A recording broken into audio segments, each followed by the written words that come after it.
একটা ছোট্ট শহরের প্রাথমিক স্কুলে প্রতিদিন সকালে রাফি হাসি মুখে ক্লাসে আসে। সে মন দিয়ে পড়াশোনা করে, সে মাঝে মধ্যে সবাইকে সাহায্যও করে। কিন্তু কিছু বন্ধু, যেমন তানিম, সোহান আর রুবেল, ওরা মাঝে মাঝে রাফিকে নিয়ে হাসাহাসি করে। কারণ রাফির বাবা স্কুলেই কাজ করেন, মাঠ পরিষ্কার করেন, টয়লেট ধুয়ে দেন, ডাস্টবিন খালি করেন। একদিন রাফি ক্লাসে ঢুকতেই তানিম বলল, দেখো, রাফির বাবা তো আমাদের স্কুলে ঝাড়ুদার কাজ করে। সবাই হেসে উঠল। রাফির মুখ লাল হয়ে গেল, কিন্তু কিছু বলল না। চুপচাপ নিজের বেঞ্চে বসে পড়ল।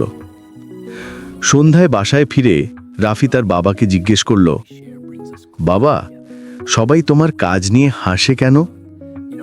তার বাবা মৃদু হেসে বললেন, বাবা, কাজ বড় না, মানুষ হওয়াটা বড়। রাফির বাবা বলল, আমি পরিষ্কার করি যাতে তোমরা পরিষ্কার জায়গায় পড়তে পারো, এতে লজ্জার কিচ্ছু নেই।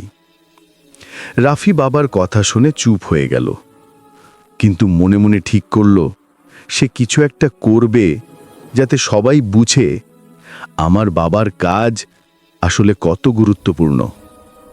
পরের দিন সকালে স্কুলে হঠাৎ একটা ঘটনা ঘটল। স্কুলের সামনে ডাস্টবিন ভরে গিয়েছে, মাঠে ময়লা ছড়িয়ে আছে। রাফির বাবা অসুস্থ, তাই আসতে পারেননি। সবাই বিরক্ত, ইস, এই নোংরা জায়গায় কিভাবে খেলবো? তখন রাফি নিজের ব্যাগ নামিয়ে বলল, চলো আমরা সবাই মিলে মাঠ পরিষ্কার করি। প্রথমে কেউ রাজি হচ্ছিল না, কিন্তু রাফি একাই শুরু করল। সে ময়লা তুলে ব্যাগে ফেলছে, গাছের শুকনো পাতা কোড়াচ্ছে, পানি দিয়ে জায়গা ধুচ্ছে। কিছুক্ষণ পর সোহান এগিয়ে এলো, তারপর রুবেল, তারপর তানিম। সবাই একসাথে মাঠটা পরিষ্কার করে ফেলল।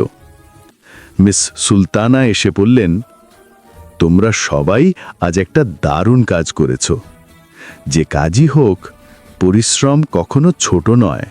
সবাই রাফিকে জড়িয়ে ধরল। তানিম বলল, রাফি, আমরা ভুল করেছিলাম, তোমার বাবা আসলেই একজন হিরো। রাফি হাসল, চোখে জল টলমল করল, আর বলল, হ্যাঁ, আমার বাবা সবার আগে স্কুলে আসে যাতে তোমরা পরিষ্কার জায়গায় পড়তে পারো। আমি গর্বিত আমার বাবাকে নিয়ে। সেদিন থেকে কেউ আর রাফিকে নিয়ে মজা করিনি, বরং সবাই ওর সঙ্গে খেলতো আর হাসতো, আর সবাই ওর বাবার কাজকে শ্রদ্ধা করতে শিখেছিল। আর এখানে আমাদের গল্পটা শেষ। গল্পটা কেমন হলো কমেন্ট করে জানাবেন। ধন্যবাদ।